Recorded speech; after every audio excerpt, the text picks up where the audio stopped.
사랑합니다. 한 주간 잘 지내셨어요? 저는요, 주일이 너무 좋아요. 그냥 주일 아침이 되면 막 그냥 기분이 좋은데, 우리 주님께서 이 기쁨과 안식을 우리 교우들 가정마다 또 이번 한 주간 내내 넘치도록 주시기를 바랍니다. 도원결의라고 하는 성어가 있죠. 아주 유명합니다. 도원결의. 유비, 관우, 장비가 도원에서, 복숭아밭에서 의형제를 맺은 것을 가리키는 말입니다. 도원결의. 정말 멋진 말로 결의를 했죠. 같은 해, 같은 달, 같은 날에 태어나지는 못했지만은 같은 해, 같은 달, 같은 날에 함께 죽기 원하나이다. 정말 멋진 말로 의형제를 맺었어요. 그 배경도 참 멋지죠. 후한의 후손이잖아요. 그런데 황건적이 쳐들어왔습니다. 이 세 장수가 힘을 합해서 황건적을 막아내고 한나라의 영광을 되찾겠다, 그 정체성을 회복하겠다. 정말 멋진 결의를 한 거죠. 하나님께서도 아브라함에게 찾아오셔서 오늘 언약 맺기 원하십니다. 하나님도 얼마나 간절하셨든지 오늘 본문에만 내 언약이라고 하는 표현이 9번이나 반복이 됩니다. 그런데 유비, 관우, 장비가 맺은 도원 결의의 언약과 하나님과 아브라함 사이에 맺어진 언약에는 중요한 차이가 하나 있습니다. 그 차이는 바로 유비, 관우, 장비는 굉장히 탁월하고 용맹한 칼잡이라는 거고, 애국 충정이 뛰어난 위대한 조상이라는 거죠. 그런데 아브라함은 그렇지 못해요. 아브라함은 하나님이 주신 말씀 하나 지키지 못하는 연약한 사람이라는 것이 도원결의와 아브라함과 하나님 사이에 맺은 언약의 중요한 차이입니다. 오늘 본문도 아브라함의 연약함, 그것으로 시작합니다. 오늘 본문 첫 절은 아브라함이 99세가 되던 때라고 이야기합니다. 사실 맥락을 알고 읽으면 이 말은 굉장히 슬픈 이야기입니다. 왜냐하면 17장 1절 바로 앞절인 16장 16절을 보면 아브라함이 이스마엘을 낳은 때가 86세라 이야기합니다. 13년이 지났어요. 그렇게 금이야 오기에 아브라함을 사랑하시고 아브라함을 따라다니시고 보호하시고 말씀하시던 하나님이 어떤 영문인지 13년을 침묵하십니다. 아마 글의 흐름을 보건대 하나님의 이 침묵은 아브라함이 약속을 지키지 못하고 첩을 통해 이스마엘을 낳은 이 사건 때문에 하나님이 침묵하신 게 아닌가 생각해 볼 수는 있겠습니다. 그러나 하나님이 왜 침묵하셨는지를 또 생각해 보면 하나님이 너무 진노하셔서, 그렇게 약속해 주고 그림을 그려주고 8번이나 찾아와서 말씀해 주셔도 여전히 믿지 못하는 아브라함 때문에 진노하셔서일 수도 있겠고, 또 하나님이 침묵하시는 가운데 아브라함이 외롭게 깊은 기도를 하게 하기 위해서 침묵하셨을 수도 있겠습니다.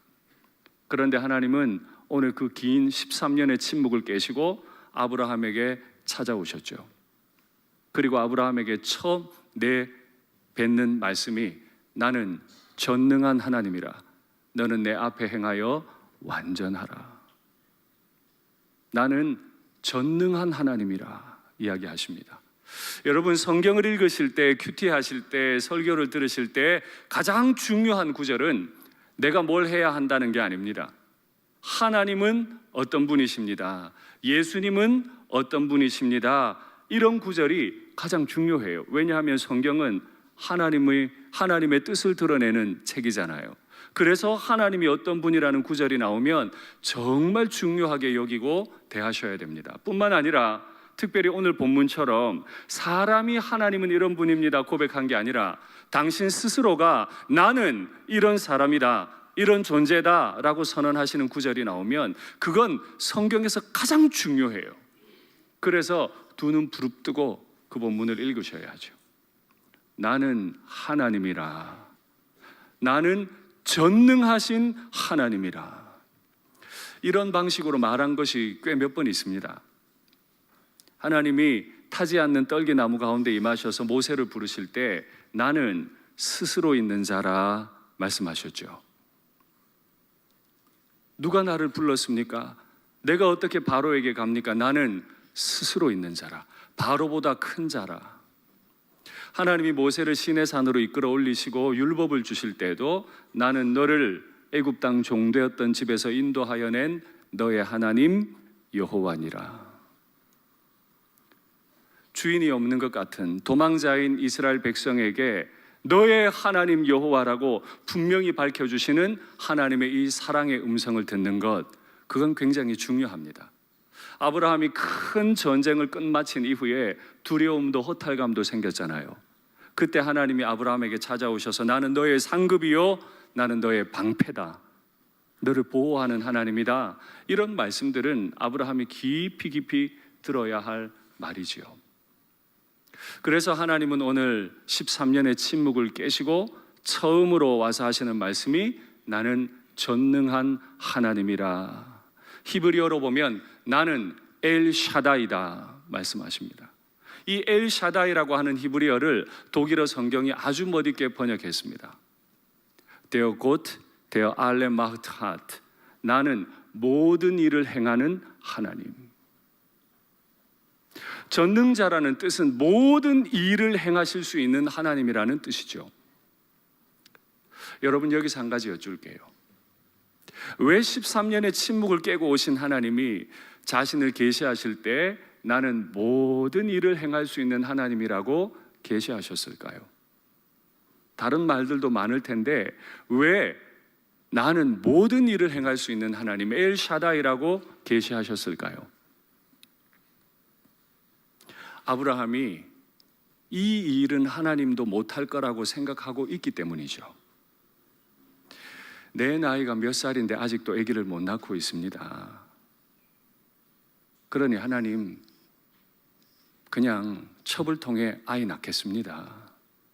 아무리 그림책을 그려줘도, 아무리 찾아오셔서 말씀해도 믿지 못하는 그 아브라함 때문에 하나님은 좀 믿으라고, 나는 모든 일을 행할 수 있는 하나님, 네가 나이가 많이 들어도 반드시 너에게 아들을 줄 수 있는 하나님, 그 일까지도 나는 할 수 있는 하나님임을 네가 좀 믿으면 좋겠다, 하나님 말씀하시는 거죠. 여러분, 믿음의 조상이 되는 데는 능력이 필요한 게 아닙니다. 믿음의 조상은 잘 믿기만 하면 됩니다. 우리는 때로 우리의 자녀들을 능력 있는 자녀들로 길러야 한다고 생각합니다. 그래야 하나님이 영광 받으신다고 생각하는데요, 그건 하나님의 생각과 좀 다릅니다. 하나님은 우리더러 능력 있는 자가 되라고 하신 적이 없습니다. 잘 믿는 사람이 되라고. 나는 능력이 있으니 나는 모든 일을 행할 테니 너는 나를 잘 믿기만 하면 된다고 말씀하시는 거죠.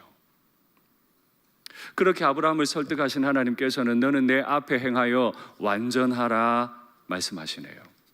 이 행하여 완전하라는 말은 흠없이 행한다 하는 뜻입니다. 여러분께 다시 한번 질문할까요? 우리 중에 누가 흠없이 행할 수 있는 사람이 있습니까? 우리의 말과 생각과 일들에 흠이 없습니까? 저는 아무리 저를 돌아보아도 제 말이나 생각이나 일이 흠이 참 많은데요. 그러면 하나님께서 너는 그 전능하신 하나님 앞에서, 내 앞에서 행하여 완전하라, 흠없이 행하라 말씀하신 이 의도는 뭘까요? 이건 도덕적으로나 윤리적으로 흠이 전혀 없어야 된다는 말이 아닙니다. 왜냐하면 로마서 3장 10절에 보면 의인은 없나니 하나도 없다고 하셨어요. 그러니 도덕적으로 윤리적으로 우리는 반드시 의로워야 합니다라고 말하는 건 틀린 말이에요. 지금 여기서 하나님이 흠없이 행하라, 내 앞에서 행하여 완전하라 하신 말씀은 내가 너에게 아들을 줄게, 좀 믿을래? 내가 너에게 아들을 준다고 믿으라고 말씀하시는 이 하나님의 언약적 선언에 대해 완전하라는 겁니다. 그거 할 일이 없어요.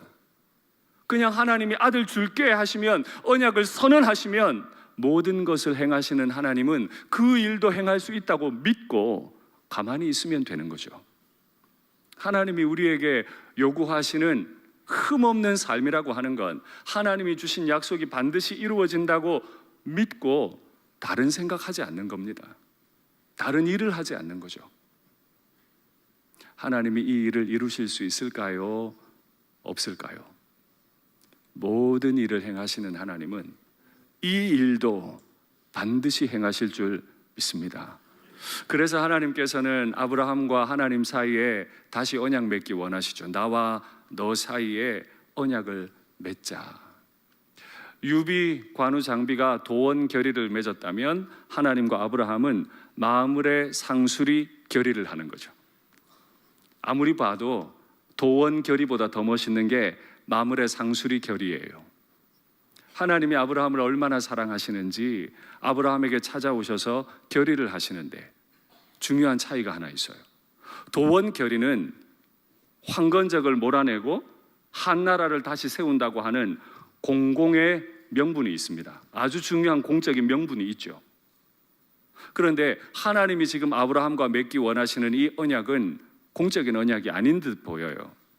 그냥 무조건 아브라함을 위한 언약 같아요. 아브라함아, 내가 너를 창대하게 만들어 줄게. 아브라함아, 내가 너를 심히 번성하게 해줄게. 너를 여러 민족의 아버지가 되게 해줄게. 완전히 아브라함을 위한 약속 같아 보입니다.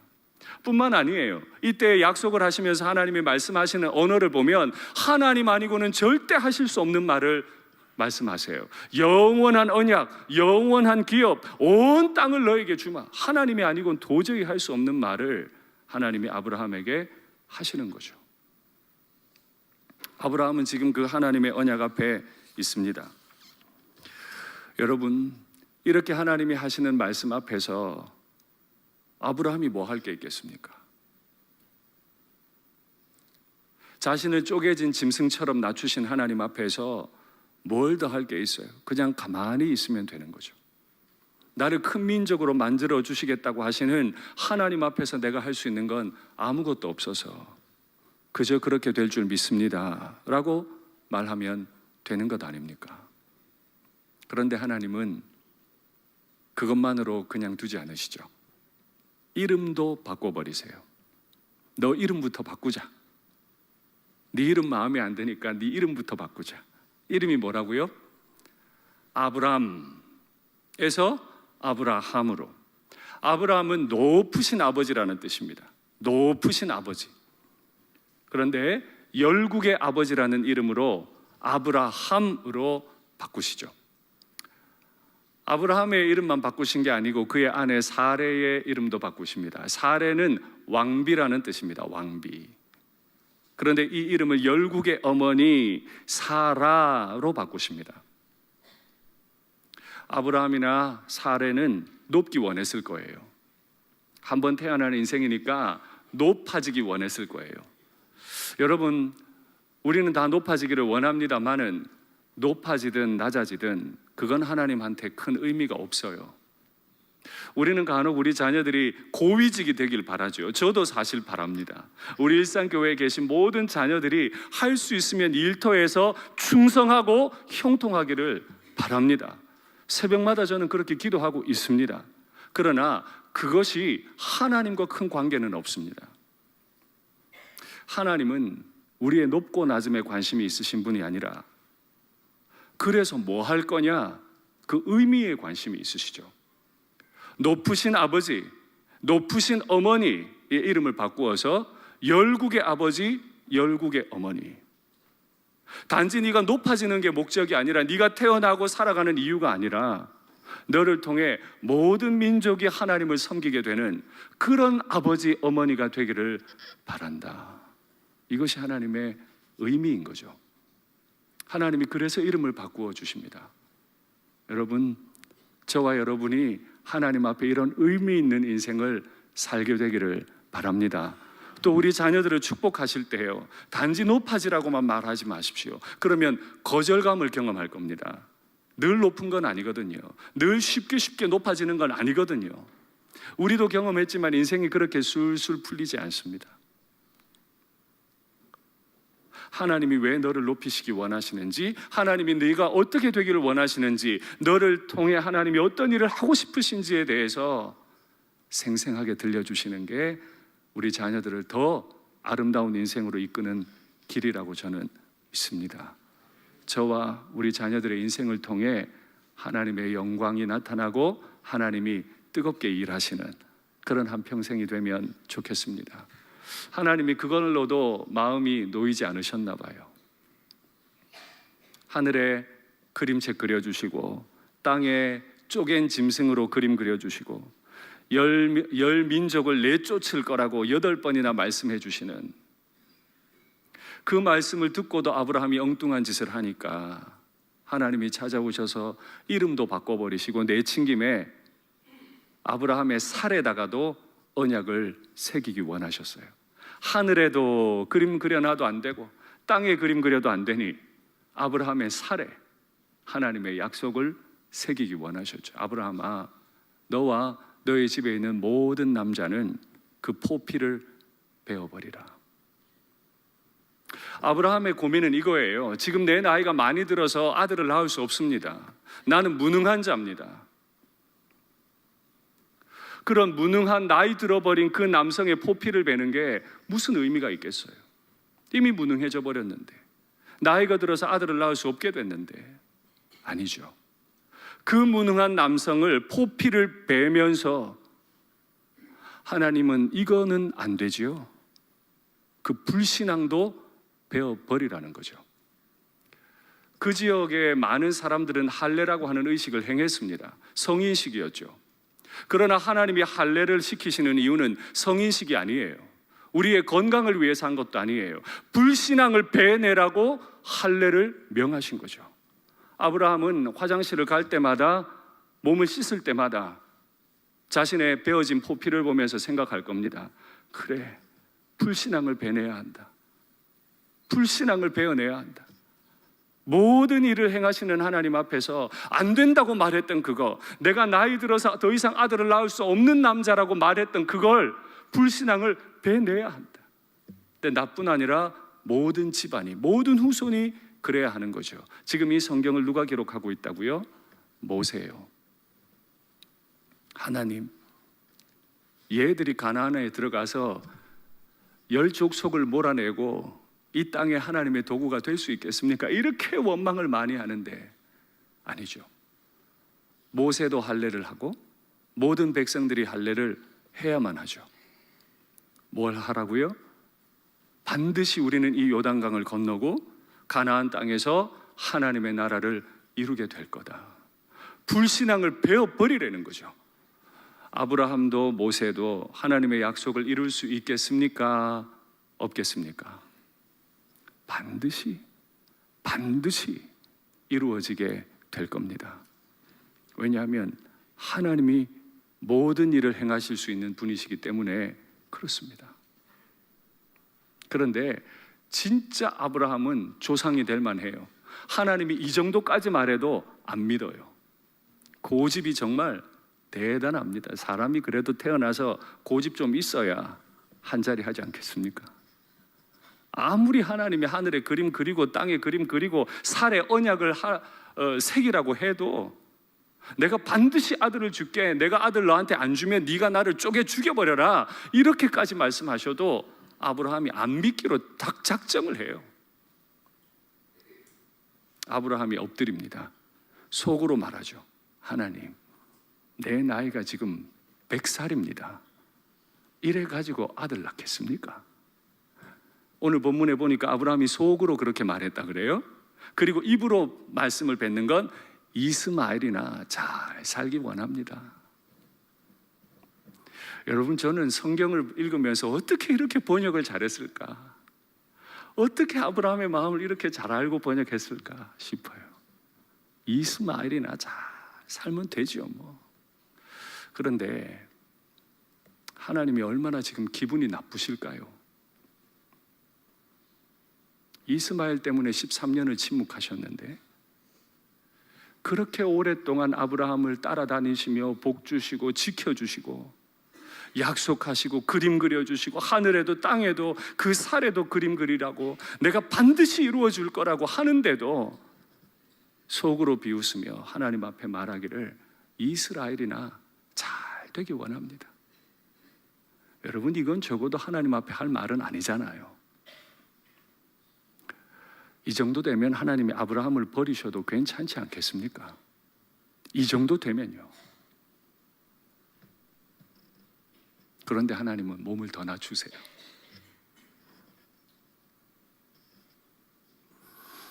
내년 이 시기에 너에게 아들이 있을 거다. 여태까지 시기를 특정하지 않으셨는데 하나님은 아브라함이 너무 고집부리고 안 믿으니까 시기를 특정하세요.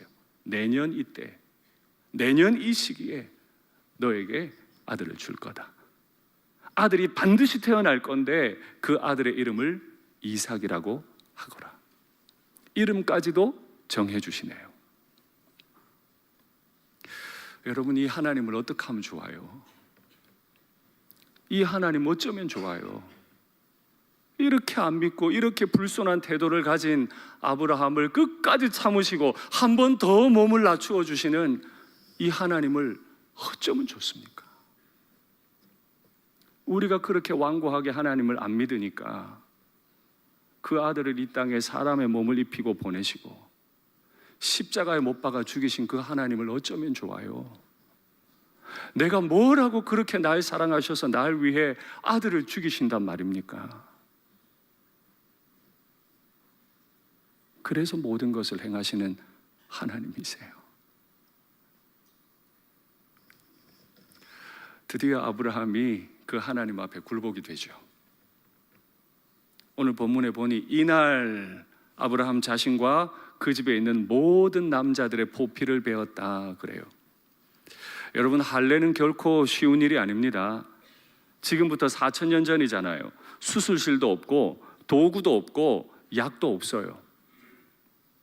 아브라함 자신뿐만 아니라 이스마엘과 모든 남자들을 다 할례했다고 하는데, 여러분, 지난번에 우리가 말씀 받을 때 아브라함의 집에 군대 갈 수 있는 남자 인원이 몇 명이 있었다고요? 318명. 남자 수가 보통이 아니에요. 어마어마합니다. 남자들이 그렇게 많은 집에 그 남자들의 포피를 그날 바로 뱉다는 건 아브라함이 설득됐다는 거죠. 그렇죠. 우리는 능력이 있을 필요 없어요. 나를 위해 끝까지 낮추시는 하나님, 자기를 쪼갠 짐승처럼 낮추시는 하나님, 그 아들을 십자가에 못 박아 죽이신 그 하나님을 바라보기만 하면 그날 바로 할례하는 그 일은 아주 작은 일이 되고 말아요. 그러니까 믿음은 바라보는 것입니다. 믿음은 과거에 하나님이 내게 하신 약속과 나를 위해 행하신 일을 기억하는 것이죠. 이 믿음의 길을 가는 동안 그 하나님 잘 바라보시고 하나님이 날 위해 행하신 일을 잘 기억하시는 은혜가 있기를 바랍니다. 말씀을 맺겠습니다. 지난 금요일에 제가 사울 얘기를 하면서 사울이 진짜 아말렉을 이기려 한다면 자기 내면에 있는 자아, 에고, 그 에고라고 하는 아말렉을 이겨야 한다고 말씀드렸어요. 아브라함도 마찬가지죠. 내 나이가 100살이라서 불가능합니다. 그 불신앙을 배내야 해요. 그래야 믿음의 조상이 될 수 있죠. 그런데 우리는 그 불신앙을 배낼 힘이 없어요. 우리 스스로 못 빼내요. 그래서 우리가 할 수 있는 건 사랑하시되 끝까지 사랑하시는 하나님, 나를 위해 모든 일을 행하실 수 있는 그 하나님을 바라보는 것입니다. 나는 하나님을 믿고 하나님은 나를 위해, 나를 통해 일하시고, 이것이 우리가 걸어가야 할 믿음의 길인 줄 믿습니다.